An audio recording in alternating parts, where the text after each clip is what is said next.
A história de nossa jornada raramente começa com uma escolha nossa, mas sim com as circunstâncias que nos são dadas. Para o jovem José, as circunstâncias eram as de um amor profundo e perigoso. Nos campos de Canaã, sob o olhar atento de seu velho pai, Jacó, ele era o filho da promessa, o herdeiro de um afeto que o distinguia de todos. Jacó, um patriarca de 12 filhos, via em José o reflexo de sua amada Raquel, o filho nascido em sua velhice, e derramava sobre ele um favoritismo que era tão evidente quanto o sol do meio-dia. Este amor tomou uma forma física, uma beleza tecida em fios. A túnica não era um simples manto de pastor, como os que seus irmãos usavam, práticos e da cor da terra. A túnica de José era uma declaração, longa, fluida, com listras vibrantes de púrpura real, azul celeste e vermelho vivo. Ela dançava com o vento, transformando um jovem pastor em um príncipe entre suas ovelhas. Para José, era o abraço de seu pai. Para seus irmãos, era um insulto diário,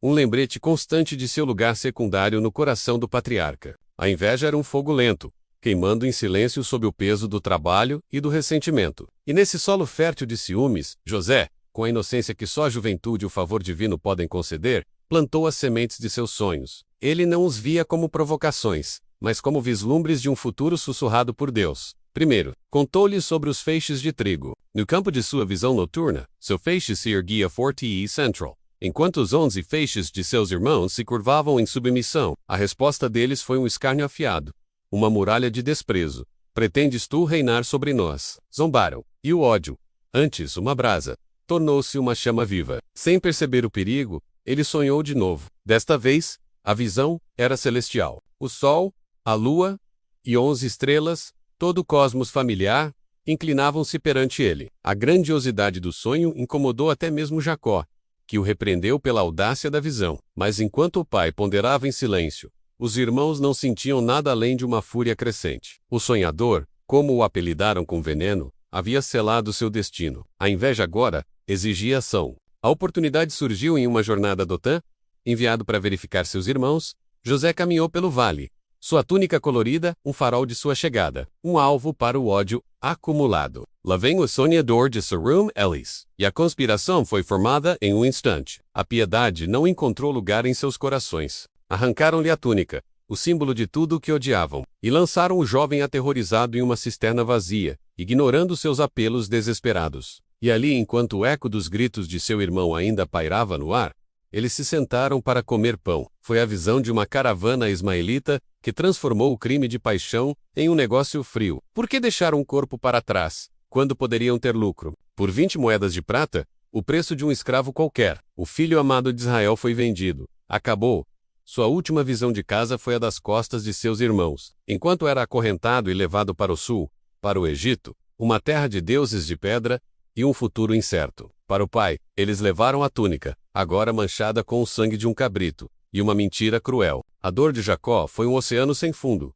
Um luto por um filho que, sem que ele soubesse, ainda vivia. No Egito, José foi despido de tudo, de sua túnica, de seu nome, de sua liberdade. No mercado de escravos, ele era apenas mais uma peça de mercadoria comprada por Potifar, capitão da guarda do faraó. A transição foi brutal, da liberdade dos campos para a servidão, em uma cultura estranha. Mas em meio à perda, uma constante permaneceu: a presença de Deus. E essa presença era como uma luz invisível que fazia tudo prosperar em suas mãos. Potifar, um homem pragmático e observador, notou: aquele escravo hebreu não era comum. Havia uma ordem, uma sabedoria, uma bênção em seu trabalho que transcendia a habilidade humana. A confiança floresceu. José foi promovido, subindo na hierarquia da casa, até que tudo que Potifar possuía estivesse sob sua administração. De escravo acorrentado, ele se tornou um homem de confiança e poder, uma sombra do próprio senhor da casa. A esperança, que parecia morta, começou a respirar novamente. Contudo, o mesmo favor que o ergueu, também o expôs. A esposa de Potifar,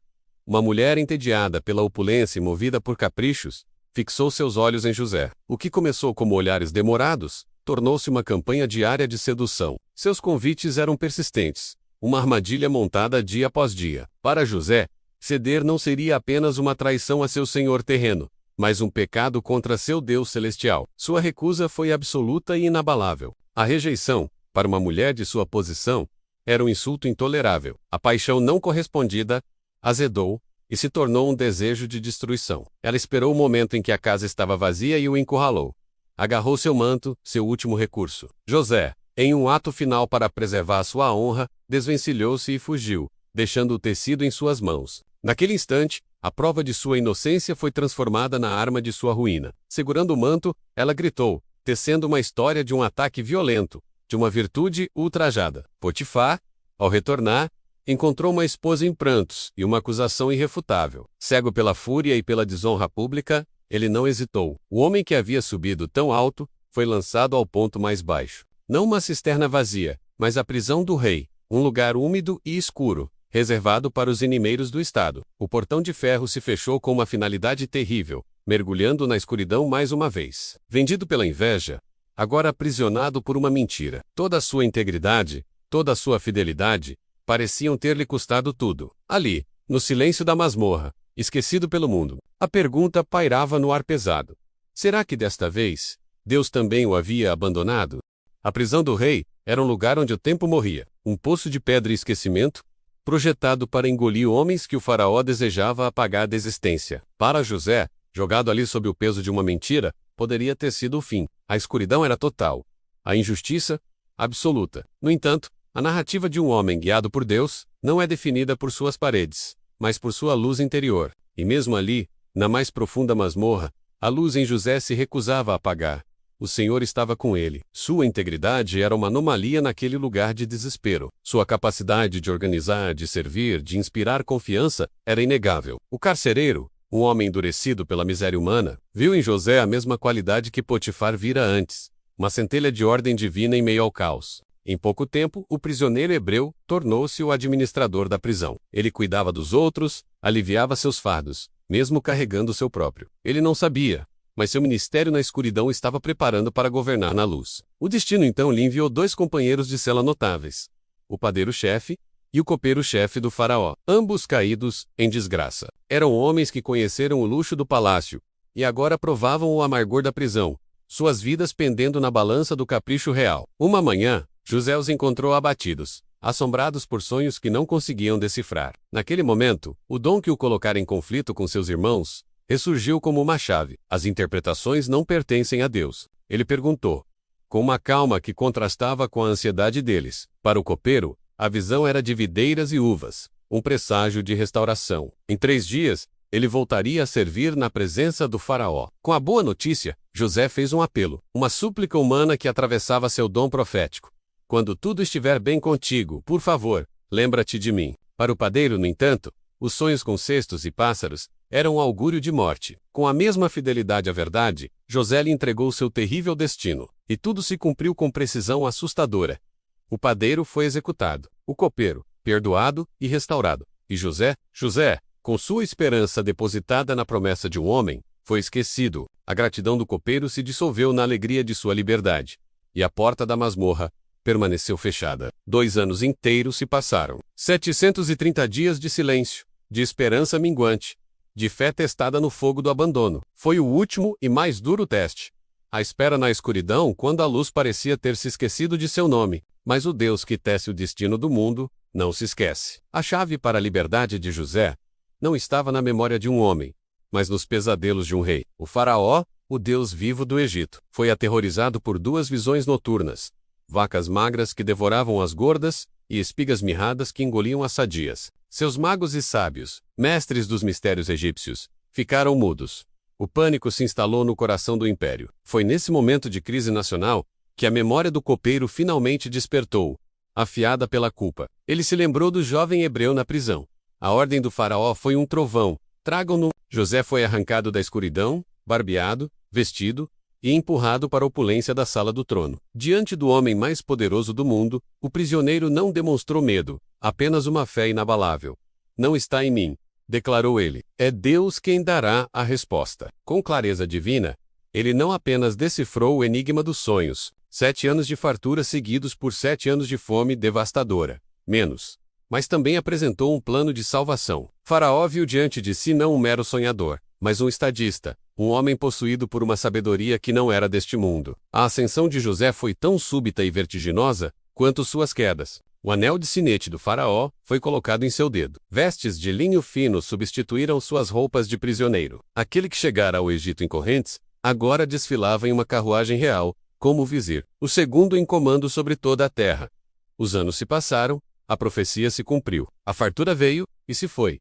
E a fome se abateu sobre o mundo. E a fome, em seu desespero, trouxe 10 homens de Canaã às portas do Egito, buscando grãos. Eles se curvaram com o rosto no chão diante do poderoso governador, sem saber que estavam cumprindo o sonho que, tantos anos antes, os levara a cometer sua maior atrocidade. José os reconheceu instantaneamente. O choque o atingiu como uma onda, uma torrente de memórias e dor, que ele escondeu sob uma máscara de poder austero. Los testiu, não por vingança, mas por uma necessidade profunda de saber se o tempo havia lapidado suas almas. Ele precisava ver se eram os mesmos homens que sacrificariam o irmão pelo próprio bem-estar. E no clímax de sua aprovação, quando Judá se ofereceu como escravo para poupar o pai e o irmão mais novo, José teve sua resposta. Aquele ato de sacrifício abnegado quebrou a represa de emoções que ele segurara por anos. Ordenando que todos os egípcios se retirassem, ele ficou a sós com eles. E então, o poderoso vizir do Egito se desfez.